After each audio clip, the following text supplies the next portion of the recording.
All right, here we go with our Fundamental 5 series here in 2023. This is a farm in the home state where I live in Iowa, in Buren County, Iowa.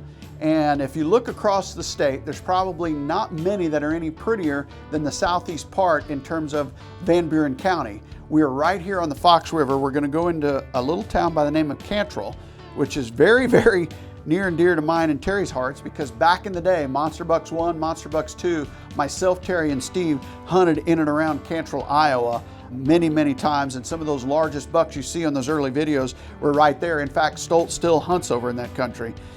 This particular farm is 520 acres. It's right along the Fox River. There's great access from Highway 2 to the east.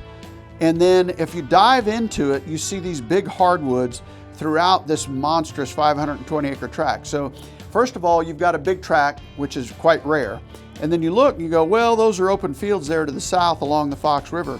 But in reality, all of those bottom fields have been in WRP now for the last several years. Wetlands Reserve Program, all right?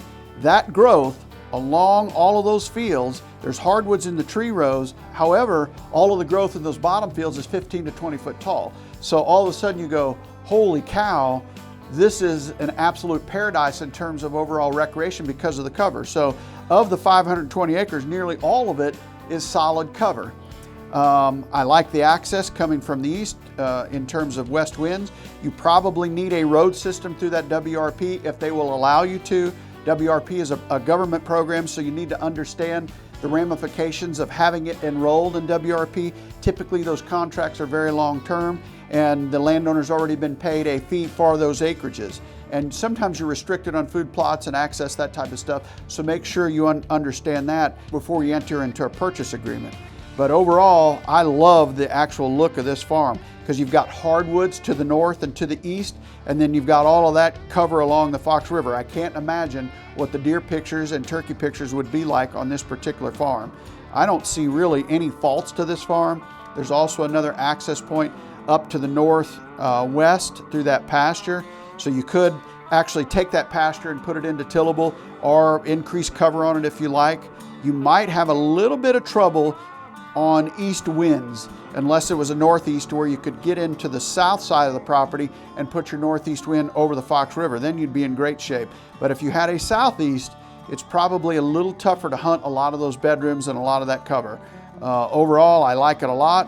If you look, there's a lot of topography up through the hills, and then down in the bottoms, it's all flat. So I can't imagine how many deer are bedding down in all that WRP stuff. I really like it. I don't see a lot of downside to this farm. If you want a farm with cover and lots of wildlife in one of the best areas in the state and consequently the country, look at this one. It's up there in price, but in every case, when you're looking at an expense or a farm investment of this size, make sure that you get boots on the ground, talk to Nick Boley, understand more about the neighbors, understand more about the hunting history within this farm. But in terms of quality of habitat and quality of area, it's a 10 out of 10. We're adding new videos every week, so make sure to click that subscribe button and check out all of our amazing content. This episode of BOD TV is brought to you by Mossy Oak Properties, America's land specialist.